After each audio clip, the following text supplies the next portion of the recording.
सोचना क्या है, सोच विचार से तुम ऊपर उठो। तुम्हारे सोचने से कुछ होगा भी नहीं। जो कुछ तुमने सोचा है ज़रूरी नहीं है कि वो हो जाए। भगवान ने जो सोचा होता है वही होता है।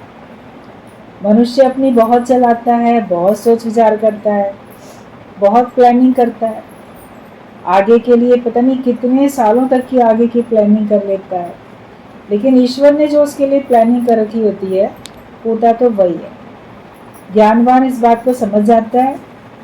वो प्लानिंग करता हुआ दिखेगा भी, लेकिन उसके बावजूद भी वो भगवान के हुक्म पे चलता है, क्योंकि उसकी प्लानिंग अगर फेल हो जाती है तो फिर वो परेशान नहीं होता। आपने जो योजना बनाई, आपने जो प्लान किया, वो पूरा होगा तो आप खुश हो जाओगे, वो पूरा नहीं होगा तो आप दुखी हो जाओगे। लेकिन ज्ञानी दुखी नहीं होता है, वो भगवान की रजा में राजी रहता है। हम लोगों को भी अपने जीवन में ऐसा ज्ञान पक्का कर लेना है कि हम भगवान की मर्जी में अपनी मर्जी मिला के एक कर लें। तो सोचना क्या है, सोचने से ऊपर हो जाओ। तुम भी कुछ नहीं करो और दूसरों से भी कुछ नहीं करवाओ। न कर्ता पने में तुम आओ, न दूसरों को कर्ता पने में तुम लेके आओ। न करता न करावता, सबको आज़ाद रखो। ज्ञानी ना किसी के बंधन में आता है और ना किसी दूसरे को अपने बंधन में लाता है। खुद भी फ्री रहता है, दूसरे को भी फ्री रखता है। आप भी जियो और दूसरे को भी जीने दो। मनुष्य खुद चैन से जीता रहता है, जीना चाहता है, लेकिन दूसरे को चैन से जीने नहीं देता। दूसरे की प्रसन्नता को देख के उसको परेशानी होने लगती है कि ये क्यों खुश है, इसको क्यों सुख मिल रहा है, ये क्यों आराम से रह रहा है। अपनी जो भी उसके अंदर में कमियां हैं वो नहीं देखेगा, दूसरे में जो कमी है उसको वो उजागर करने में लगा रहता है। ये हमारे अंदर की बड़ी कुत्सित भावनाएं होती हैं जो कि आगे चल के हमारे ही नुकसान का कारण बनेंगी। गलत विचार करते समय समझ में नहीं आता कि मेरे ही गलत विचार, मेरा गलत व्यवहार, मेरी गलत बोली, मेरा गलत कर्म, उसी का रिजल्ट मुझे भुगतना पड़ रहा है। गुरु पहले से ही हमें सुजाग सावधान कर देते हैं, तो फिर हम ना किसी को अपने अधिकार में रखते हैं, ना किसी का अधिकार अपने ऊपर रखते हैं। खुद भी फ्री होके, मुक्त होके जीते हैं, आज़ाद होके जीते हैं। औरों को भी हम आज़ादी से जीने का अधिकार देते हैं कि सबको आज़ाद रखो, हक लो और हक दो। जो तुम्हारा हक है वो तुम्हें लेना है। कई लोग अपना हक छोड़ के बैठ जाते हैं, हमें नहीं चाहिए। जो तुम्हारा अधिकार है, जो तुम्हारा हक है वो लो, लेकिन जो दूसरे का हक है उसको भी तो दो ना। प्रसन्न रहने का सबको अधिकार है, तुम दूसरे को प्रसन्न क्यों नहीं रहने देते? उसका भी हक है, उसको भी दो, उसको भी अपनी मर्जी से अपने हिसाब से जीने का अधिकार दो और खुद भी उसी हिसाब से जियो। तो हक तुम लो भी और हक तुम दो भी। और मनुष्य कई बार क्या होता है कि शब्दों के फेर में पड़ जाता है, शब्दों में अटक जाता है। हमारा हक है, हमारा अधिकार है, हमको ऐसे ही जीना है, हमको ऐसे ही जीवन जीना है, हमको ऐसे ही करना है। आखिरकार हमारा हक है तो तुम्हारा हक है, लेकिन उसमें दूसरे को जो तुम चिंता में, परेशानी में डाल रहे हो, दूसरे को जो मुसीबत में डाल रहे हो, वो भी तो तुम्हारा अधिकार नहीं है ना। दूसरे की प्रसन्नता में बाधक बनना भी तो तुम्हारा कर्तव्य नहीं है। वो भी तो तुम्हारे अधिकार क्षेत्र में नहीं आता कि तुम दूसरे की प्रसन्नता में बाधक बनो। तुम हक दो और हक लो। शांति पूर्वक ज्ञानी अपना जीवन जीता है। हम सबको भी शांति पूर्वक अपना जीवन जीना है। किसी को भी गुलाम नहीं करो, तुम किसी को अपना गुलाम नहीं बनाओ। मनुष्य जिसके ऊपर पैसा खर्च करता है उसको अपना गुलाम बनाता है। एक एग्जाम्पल देते थे गुरुजी कि एक आदमी था, वो जा रहा था तो देखा एक गाय जा रही है। गाय जा रही है तो उसने गाय को लाके घास, हरी हरी चारा खिलाना शुरू किया। अब खिलाया उसको, तो खिलाने के बाद वो उसको अपने संग ले गया और उसको बांध लिया। तो उसने बाहर से तो उसको हरा चारा खिलाया, लेकिन फिर उसको अपने बंधन में ले लिया। ऐसे एक एग्जाम्पल बताया कि एक आदमी जंगल में गया, वहाँ पे उसने एक घायल घोड़ा देखा, जंगली घोड़ा, तो उसको चोट लगी थी उसके टांग में, उसको वो लेके आया, उसका ट्रीटमेंट कराया, इलाज किया उसका, और जब वो ठीक हो गया तो उसको फिर जाने ही नहीं दिया। और वो कहे घोड़ा कि ठीक है, बहुत शुक्राने तुम्हारे, धन्यवाद, तुमने मेरे प्राण बचा लिए, मेरे घाव ठीक कर दिए, अब मैं चलने फिरने के लायक हो गया, अब मैं अपने जंगल जा रहा हूँ। तो आदमी कहता तुमको इसलिए थोड़ी ठीक किया था कि तुमको जंगल में भेज देंगे, अब तो मैं तुमको अपने बंधन में रखूँगा, तुमको तांगे में जोतूँगा, तुम्हारे पर सवारी करूँगा। तो ऊपर से तो देखने में आया कि मदद की, लेकिन हकीकत में क्या किया, मदद करके उसको अपना गुलाम बना दिया। तो मनुष्य के साथ भी व्यक्ति ऐसी करता है, पशु पक्षी के साथ तो करता ही है, और मनुष्य के साथ भी ऐसी करता है। जिसके ऊपर थोड़ा खर्च करेगा, जिसको थोड़ा सा कुछ देना लेना करेगा, तो उसको अपना गुलाम बनाएगा कि अब ये मेरी मर्जी के हिसाब से चले। और अगर वो उसकी मर्जी के हिसाब से थोड़ा भी नहीं चला, कम चला, तो बहुत शिकवे शिकायतें होंगी, बहुत लड़ाई झगड़े हो जाएंगे, सारा कर्तापना प्रकट हो जाएगा, हमने ये किया, इतना किया इसके लिए, मैंने किया है तो इसको तो करना ही है। तो ज्ञानी किसी को गुलाम नहीं बनाता। आपने किसी के संग अच्छा व्यवहार किया, मदद की, ये आपकी अच्छाई थी, आपकी भलमानसता थी, लेकिन उसके बदले में किसी को आजीवन अपना गुलाम बना के चलो, तो वो तुम्हारी मिस्टेक है, गलती है। इस गलती को कभी भी दोहराना नहीं, अगर करते आए हो आज दिन तक तो, और नहीं करते आए हो तो कभी करने की कोशिश नहीं कर। जियो और जीने दो। मतलब ज्ञानी जो है सबको आज़ाद रखता है, सबको आज़ाद रखो, हक लो और हक दो, किसी को भी गुलाम नहीं करो। अकेले आए हो अकेले जाओगे, इसलिए किसी को भी साथी नहीं समझो। मनुष्य जिनके साथ में रहता है फिर उनको अपना साथी समझ लेता है, ये ना मेरा साथ आजीवन निभाएंगे, और आजीवन में सोचता है कि जब तक मैं स्वयं जीवित हूँ तब तक ये मेरा साथ निभाएगा। लेकिन दूसरा जिसको साथी बनाया, कभी आपके जीवित रहने पे, खुद के भी जीवित रहने पे विचार नहीं मिलते, आपका साथ छोड़ के चला जाता, या आपका तो जीवन अभी है मगर उसी का जीवन समाप्त हो गया तो वो आपका साथ छोड़ के चला गया। जब तक वो जीवित रहा उसने आपको साथ दिया, लेकिन ये शर्त थोड़ी है कि जब तक तुम जीवित रहोगे तब तक वो भी जीवित रहेगा और तुमको साथ देगा। मनुष्य सोचता है जिसको मैंने अपना साथी बनाया वो तो हमेशा मेरा साथ दे, वो हमेशा हो नहीं पाता, तो उसको दुख होता है, तकलीफ होती है। तो तुम अकेले आए हो और अकेले ही जाओगे, इसलिए किसी को भी साथी नहीं समझो। जो तुम्हें साथ देते हैं उनके शुक्राने गाओ, लेकिन उनको अपने साथ मत समझो कि ये मेरे साथ है। कोई ना संग चले, तुम्हारे संग चलने वाला कोई नहीं, चल अकेला। ज्ञान के मार्ग में भी तुमको अपना खुद अकेले प्रयास करना है, पुरुषार्थ करना है, और जीवन यात्रा में भी तुमको अपने अकेले ही चलना है। शरीर शांत होने के बाद भी तुमको अकेले जाना है, कोई साथी तुम्हारे संग जाने वाले नहीं है। तो जब तक जीवित हो, हजारों के मेले में रहते भी हो, भीड़ में रहते भी हो, मगर फिर भी अपने को तुम अकेला ही मान के चलो, किसी को भी अपना साथी नहीं समझो। प्रेम सबसे हो पर अंदर से अकेला। प्रेम सबके साथ हो, अंदर से बिल्कुल निरासक्त होके बैठो। ये तरीका गुरु सिखाता है कि प्रेम भी करें और उसमें हम आसक्त भाव में अटके भी नहीं, अलग भी हम अपने को महसूस करें, लेकिन हमारा प्रेम भी अतिशय है, हम अगले के लिए बहुत समय भी देते हैं और सेवा भी देते हैं, प्रेम भी पूरा है, उसके भले की कामना भी करते हैं, लेकिन हम अपना नहीं समझते किसी को। अपना है तो केवल एक भगवान अपना है, भगवान के अलावा मेरा कोई अपना नहीं है। कि तुम प्रेम सबसे हो पर अंदर से अकेला।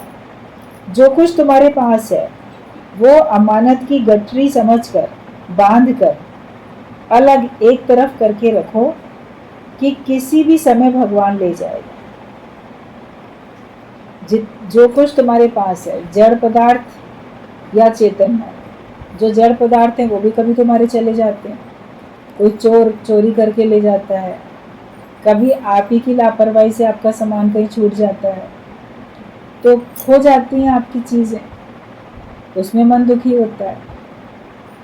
कभी बहुत अच्छा घर बनाते हो, भूकंप आया, वो घर ढह गया, गिर गया, इंश्योरेंस नहीं कराई थी तो उसका कोई आपको क्लेम भी नहीं मिला। कभी आकाश से बिजली गिरी, उसमें आपकी फैक्ट्री जल गई तो आपको कोई क्लेम नहीं मिलेगा। नुकसान आपके धन का हो जाता है, या जो आपके सगे संबंधी हैं वो दुनिया से चले जाते हैं, वो नुकसान आपको सहना पड़ता है। तो संसार में तो कुछ ना कुछ आपको ऐसे जड़ चेतन किसी न किसी से आपको इस तरह का कष्ट प्राप्त होता ही रहेगा।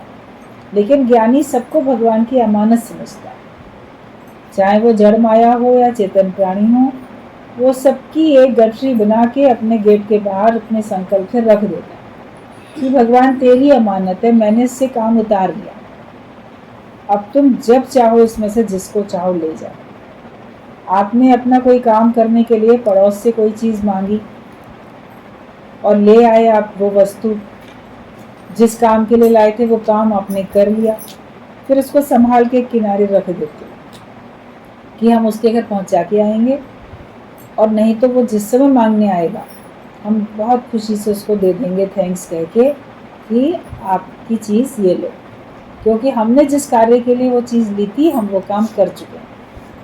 अगर वो काम हमने नहीं किया होगा तब हमको वापस करने में तकलीफ होगी कि अरे लाए भी थे जिस काम के लिए, वो काम किया नहीं, देखो ये तो मांगने भी चला आया अपनी चीज़, और अपनी चीज़ मांगने आए तो आप मना भी तो नहीं कर सकते उसको।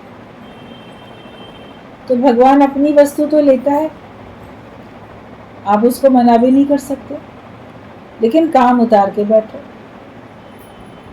हर एक से अपना काम उतार के बैठो, अपनी देह से भी अपना काम उतार के बैठो। ये सब भगवान की अमानत है। ज्ञानी अमानत समझता है इसलिए शांत रहता है, इसलिए उसके मन में कभी विक्षेपता नहीं आती, कभी हलचल नहीं होती है। कि अमानत की गठरी समझ के बांध के एक तरफ करके रखो कि किसी भी समय भगवान ले जाएगा। जल्दी ही अलविदा करके बैठो कि अंत में अलविदा ना करनी पड़े। तुम अभी से ही सबको अलविदा कहते बैठो, वरना अंत में कहना पड़ेगा अच्छा कहा सुना माफ़ करना, अब तो दुनिया से जा रहे हैं, मुझे माफ़ कर देना, मैंने कुछ गलतियां की हों तो। अंत में व्यक्ति माफ़ी मांगता है अगर उसको अवसर मिलता है तो, वरना अवसर कहाँ मिलता है। अंत में भी अपनी गलतियों की माफ़ी मांगने का कहाँ अवसर मिल पाता है। अंत में भी सोचते रहेंगे फलाना सामने आ जाए, उसकी शक्ल एक बार और देख लें। तो एक बार गुरुजी ने कहा तुम लोग सत्संग में आ गए हो, अभी सबसे निरासक्त होके बैठो, एक बार अपना घर से निकलो, अपना टिकट कराओ, जितने तुम्हारे संबंधी हैं, जहाँ जहाँ तुम्हारा मोह है, जहाँ जहाँ तुम्हारा मन जाता है, सबके पास मेहमान बन के 2-2 दिन के लिए चले जाओ, और वहाँ पे उनकी शक्ल सबकी अच्छी तरह दिखाओ, और अपनी शक्ल भी खूब अच्छी तरह दिखाया, बोलो अच्छे से देख लो मुझे आज, और मैंने भी तुमको अच्छे से देख लिया। अब अंत में ना मुझे बुलाना ना मैं बुलाऊं तुम्हें। ये नहीं कि कोई तुम्हें खींचे, अरे आओ अपनी सूरत दिखा जाओ मुझे, मैं दुनिया से जाने वाला हूँ, अब तुम मुझसे बुलाओ कि अरे आ जाओ मैं तुम्हारी सूरत देखना चाहता हूँ। एक बार देख आओ ना, दिल भर लो अपना, दूसरे का भी दिल भर दो, उसके बाद निरासक्त होकर बैठो। अगर भगवान अवसर देगा तो बार बार मुलाकात होती रहेगी, नहीं अवसर देगा तो तुम तो अपना काम उतार चुके हो ना, देखने का और दिखाने का काम उतार चुके हो ना, वो काम क्यों नहीं उतार के बैठते हो। मन अटकता ही रहता है, मन का अटकना ही तो खराब है। तो अपना काम तुम उतार के बैठो और अभी से ही अलविदा करके बैठो कि बस ये हमारी अंतिम मुलाकात है। हर मुलाकात को अपनी अंतिम मुलाकात जान के बैठो। और उसके बाद आप देखो कि बार बार अवसर दे भगवान, तो भगवान की मेहरबानी है। नहीं अवसर दे तो अब हमारा कोई किसी से मुंह अटका हुआ नहीं है। पापियों को खून करते हुए भी डर नहीं लगता, पर तुम्हें सच की राह में क्यों डर लगता है? अभी तुम सच्चाई पे चलते हो, सत्संग में आते हो, सत्संग में आने में भी डर लगता है। अपना जीवन ज्ञानवान बनाने में डर लगता है।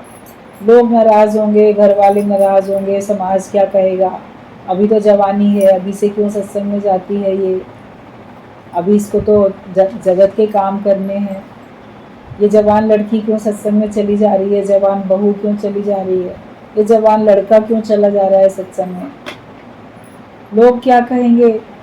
तो तुम लोगों की परवाह क्यों करते? लोग क्या कहेंगे उससे तुम्हारा क्या मतलब है? तुम सच के रास्ते पे चल रहे हो, फिर लोगों की परवाह करके रुक क्यों जाते? क्यों डर लगता है? पापियों को पाप करने में डर नहीं लगता, और तुम्हें पुण्य का काम करने में डर लगता है। तुमको ज्ञानवान बनने में डर लग रहा है। ये तो बड़ी आश्चर्य की बात होती है। निर्भय होए भजो भगवान, निर्भयता के साथ भगवान का भजन हर एक को करना है। तो तुम्हें सच की राह में क्यों डर लगता है? अपने से पूछो। कोई काम करने के बाद अगर पछताता है, पर हम कहते हैं कि पहले ही निश्चय कर लो कि बाद में पछताना ना पड़े।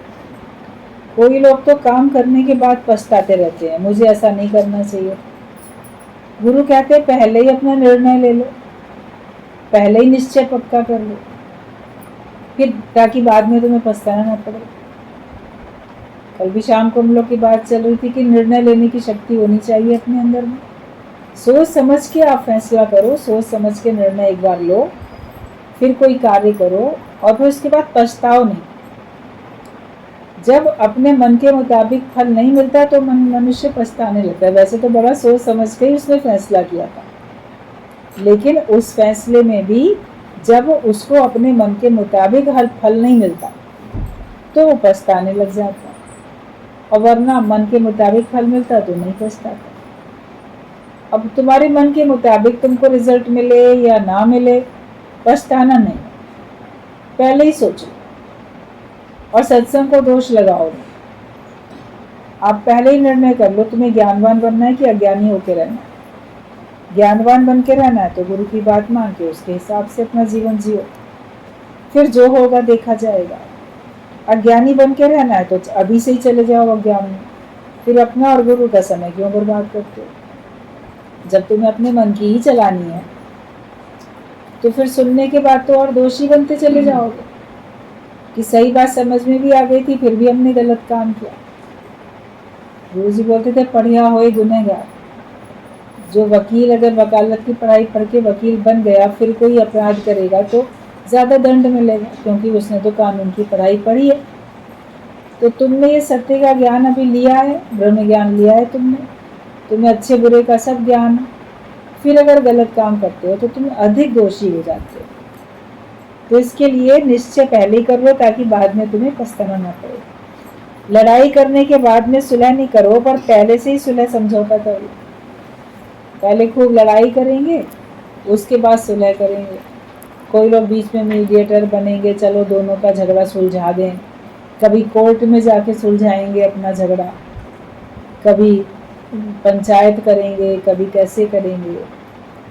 तो आप बिना झगड़ा करे पहले ही सुलह करो, बाद में भी तुम्हें करनी ही पड़ेगी, तो पहले ही आप सुलह करके बैठो। झगड़ा करने में अपना समय बर्बाद क्यों करते? अपनी एनर्जी, अपना टाइम क्यों वेस्ट करें? अपनी प्रसन्नता हम क्यों खत्म करें? तो कोई काम करने के बाद पछताना है अगर, तो हम वो काम करते क्यों हैं? हम कहते हैं कि पहले ही निश्चय कर लो कि बाद में पछताना न पड़े। लड़ाई करने के बाद में सुलह नहीं करो, पर पहले ही सुलह समझौता कर लो। केवल अपनी जबान से नहीं कहना है कि माया निकम्मी है, पर समय पर पता लग जाता है कि माया कैसे कितनी सत्य लगती है। तुमको निकम्मी लगती है कि सत्य लगती है, ये तो समय पर पता चल जाता है। फिर बोलोगे माया के बिना तो ना काम थोड़ी चलता। माया तो चाहिए ही चाहिए, धन दौलत तो चाहिए ही चाहिए। धन दौलत के बिना काम तुम्हारा चलता नहीं, इसलिए तुम उसको इम्पोर्टेंस देते हो। ज्ञानी का चल जाता है, क्योंकि वो इम्पोर्टेंस नहीं देता। और उसका माया के बिना काम क्यों चल रहा है? क्योंकि वो इच्छा रहित है। इच्छाएं हैं जिनको पूरा करने के लिए तुमको पैसा चाहिए। अगर तुम्हारे अंदर संसार की एक भी इच्छा नहीं है तो तुम्हें पैसे की भी आवश्यकता नहीं। भगवान का नाम तुमको मुफ्त में सुनने को मिल रहा है, मुफ्त में तुम जप सकते हो, खर्च नहीं होएगा। पूजा पाठ में आयोजन करने में थोड़ा पैसा खर्च हो सकता है, प्रसाद बनाएं, हवन सामग्री लाएं, लकड़ी लाएं, हवन करें, या कोई और छोटा छोटा भी कुछ काम करेंगे। लेकिन भगवान का नाम मनन करने में आपका क्या पैसा लग रहा है? यदि हरिओम कहिए, इसमें लगते नहीं रुपये, पैसा इसमें लगता नहीं। भगवान का आत्मा का निश्चय करने में कोई पैसा नहीं लगता। और गुरु तुम्हें फ्री में सुनाता है, सुनने का तुमसे कोई पैसा नहीं लेता। माया की इच्छाएं नहीं है तो तुम्हें पैसे की भी जरूरत नहीं है, लेकिन इच्छाएं हैं जिसके लिए तुमको पूरा करने के लिए पैसा चाहिए। क्योंकि वो लोग तो संसार वाले तो तुमको फ्री में नहीं देंगे कुछ भी। एक पानी का गिलास भी फ्री में नहीं मिलने वाला। एक मिट्टी, एक पत्थर, एक ईंट भी मिट्टी में ये फ्री में मिलने वाली नहीं है। जहाँ ईंटें बिकती रहती हैं, आप बोलो एक ईंटा उठा के दे दो उनको, बोलेगा लाओ 10 रुपये का एक ईंट है, फ्री में तो नहीं दे देंगे। कहीं पे इकट्ठी रखी होगी, चुपचाप चुरा के ले आओ, वो अलग बात है तुम्हारी। लेकिन वैसे तो एक पत्थर की भी, मिट्टी की भी तो कीमत है, वो भी तो तुमको फ्री में नहीं मिलती है कुछ भी। ऐसे तो कभी पूजा करनी हो जाओ तो गोबर भी फ्री में मिलने वाला नहीं है तुमको, खाद भी फ्री में मिलने वाली नहीं है तुमको, पैसा देना पड़ेगा। लेकिन भगवान का नाम तुम्हें फ्री में मिलता है। और जो नाम तुम्हारी काम आता है, जिस नाम से तुमको आनंद और शांति मिलती है, जिस नाम से तुम्हारी भक्ति बढ़ती है, जिस नाम से तुमको मुक्ति मिलती है, वो भगवान ने फ्री में दे रखा है। सत्संग में गुरुजी बोलते थे कि सूर्य की रोशनी तुमको फ्री मिलती है। सूर्य तुमसे बिल नहीं लेता, वो तुम्हें फ्री में दे रहा है। ऑक्सीजन तुमको फ्री में मिल रही है। बरसात में पानी बरस रहा है, फ्री में मिल रहा है। नदियाँ, झरने, तालाब, सब में पानी है। उसमें तुम कितना भी गंगा जल भर लाओ, कितना पानी झरने से पी लो, वो तुमसे पैसे नहीं मांग रहे होते। लेकिन और सब जो मनुष्य बनाता है, उसके लिए सब तुमको धन देना ही पड़ता है। इच्छा जितनी कम करते जाओगे, पैसे की आवश्यकता उतनी तुम्हारे लिए कम होती चली जाएगी। तो केवल जबान से नहीं कहना है कि माया निकम्मी है, पर समय पर पता लग जाता है कि माया कैसे तुम्हें सत्य लगती है। कोई कहते हैं कि गुरु के पास आने जाने के लिए भी तो माया चाहिए ना, तो ऐसी अक्ल मारी गई है सभी की। तुम अपना पतलून पजामा बेच कर नहीं आ सकते हो क्या? तो उसके लिए भी तो पैसा चाहिए। तो अपने पहनने वाले कपड़े ना बेच के चले आओ, पुराने कपड़े भी कोई खरीद ही लेता है। फिर वो लोग हमको पैसा चाहिए, गुरु के पास जाने के लिए पैसा चाहिए। ये गुरु जी बोलते थे, गुरु के पास लगन वाले, प्रेम वाले जाते हैं, वो नहीं कि क्या कहते हैं पैसे वाले जाते हैं। अगर पैसे वाले ही सब सत्संगी बन जाते, पैसे वाले अगर जाते, तो सारे अमीर लोग गुरु के दर पे बैठे नजर आते तुमको। पैसा तो है उनके पास बहुत, लेकिन लगन नहीं है। तो लगन वाले जाते हैं, जिनके अंदर ज्ञान की लगन लगी है, वो लोग जाते हैं सत्संग में।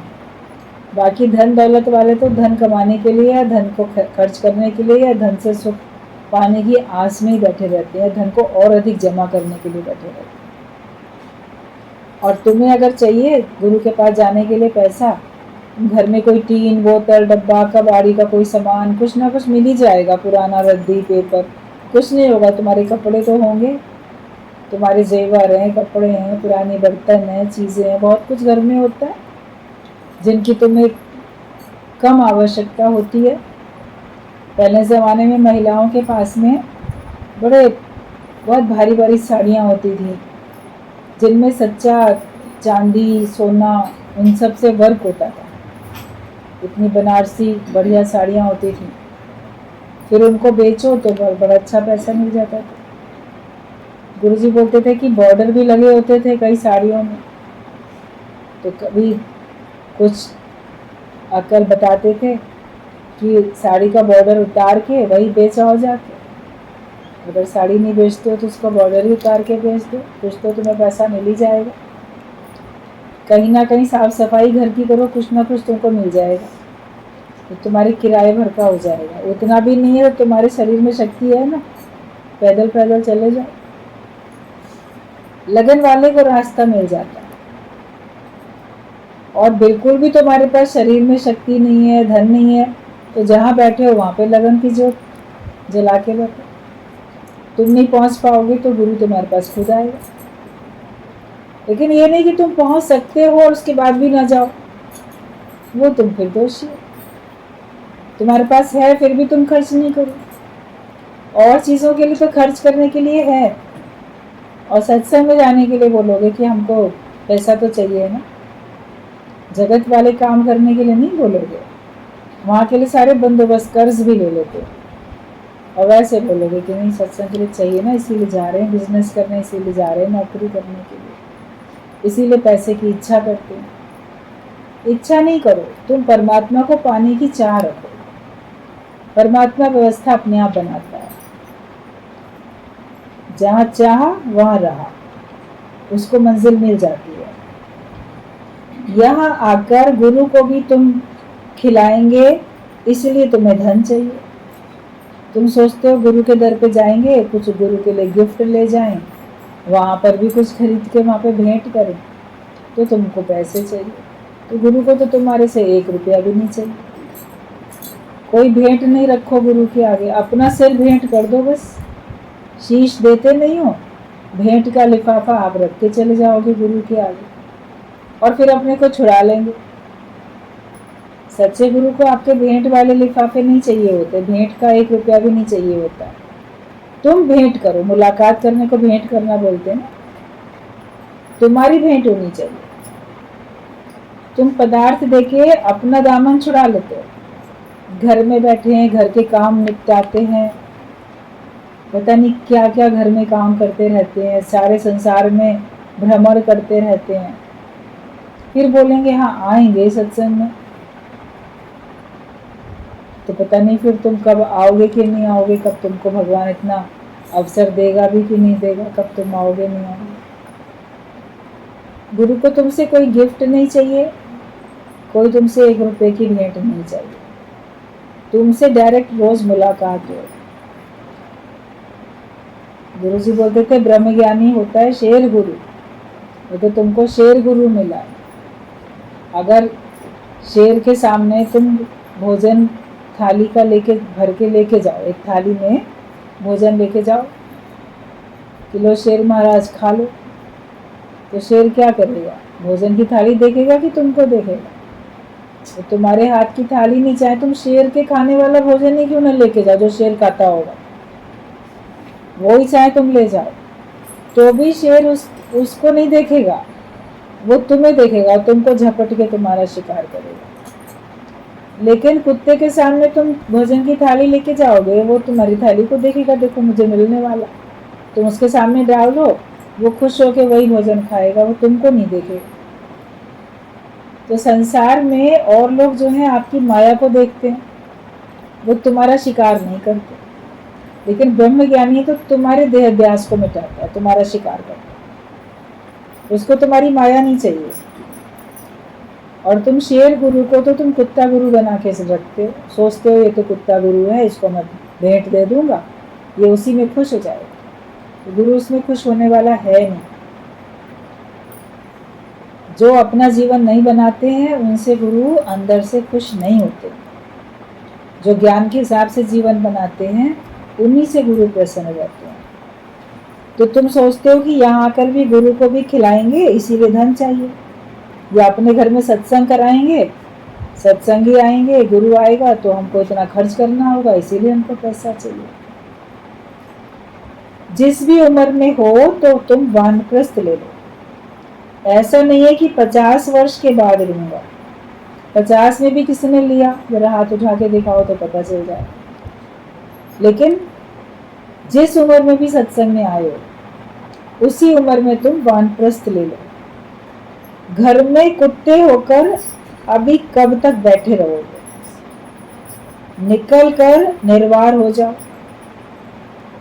50 वर्ष की उम्र में तुम वानप्रस्थ नहीं लेते, घर में ही बैठे रहते हो कुत्ता बन के। जैसे कुत्ता रखवाली करता रहता है ना, घर में बैठा हुआ, चौकीदारी करेगा, कोई आएगा तो भौंकेगा, तो वही सबका काम रह गया। 50 की उम्र के बाद कोई छूट के आता है सत्संग में? गुरु के आश्रम में जाके कोई रहता है? गुरु के दर पे कोई जाके रहता है? और फंस जाते हैं। अभी तो बच्चे जवान हैं, इन पे निगाह रखनी है। अभी जवान बहू है, उसको सिखाना है। अभी छोटे छोटे नाती पोते सब हैं, पोते पोतियां, इनको देखना है। तो तुम तो फंसते ही जा रहे हो, फंसते ही जा रहे हो, छूटेगा।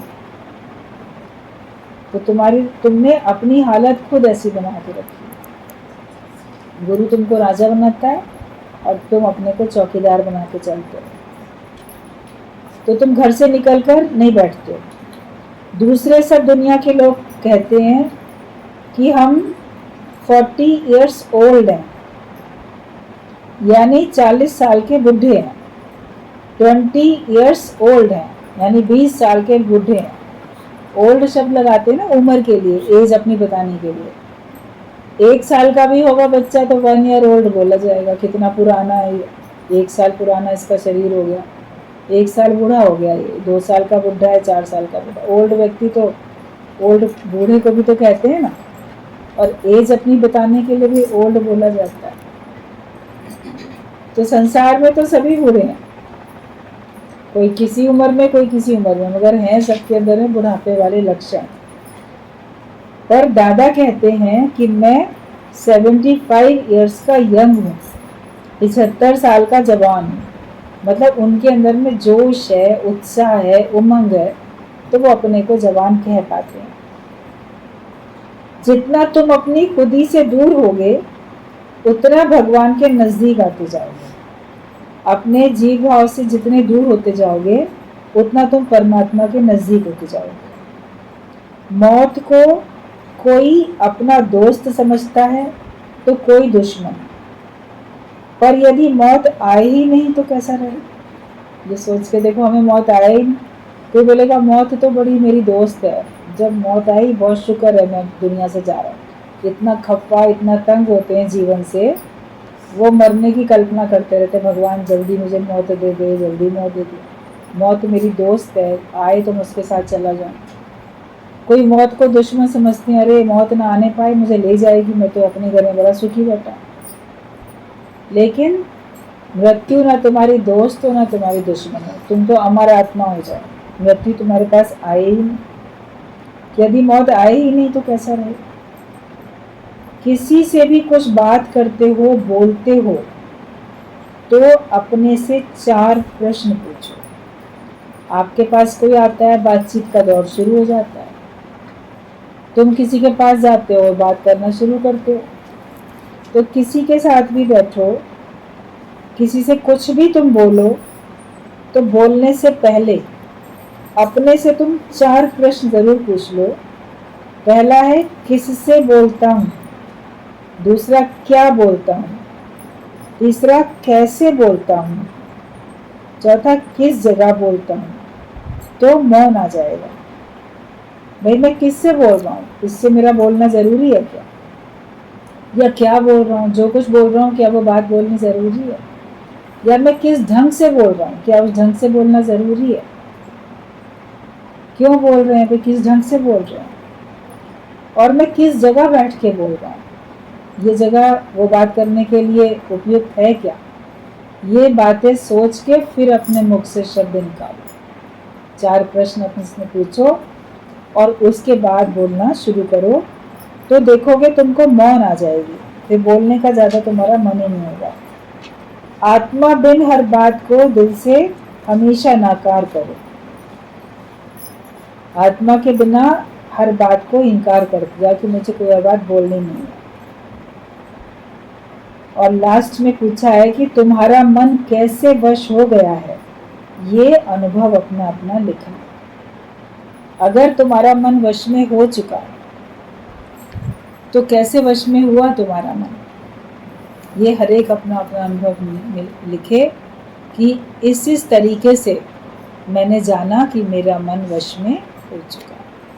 मन को वश में करने तो आए ना, मन के वश में तो थे, अज्ञानता में तो सभी मन के वश में थे, लेकिन अब हमको अपना मन वश में करना। मन मेरे हुक्म में चले, मैं मन के हुक्म में नहीं चलूं। मन मेरा गुलाम बने, मैं मन का गुलाम ना बनूं, मैं मन का मास्टर बनूं।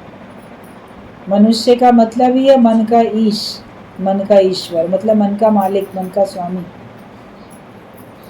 और अगर हम मन के अधीन होके चलते हैं तो हम मन के गुलाम हैं, मन हमारा मालिक है, तो मनुष्य कहलाने के लायक भी नहीं हो। इसलिए सच्चे मनुष्य बनो, मन के ईश, मन को वश में करके बैठो। और अगर मन वश में हो गया है तो कैसे हुआ उसके बारे में लिखो। सब लिखोगे तो तुम्हारा ज्ञान और पक्का होगा। पूरा हो गया।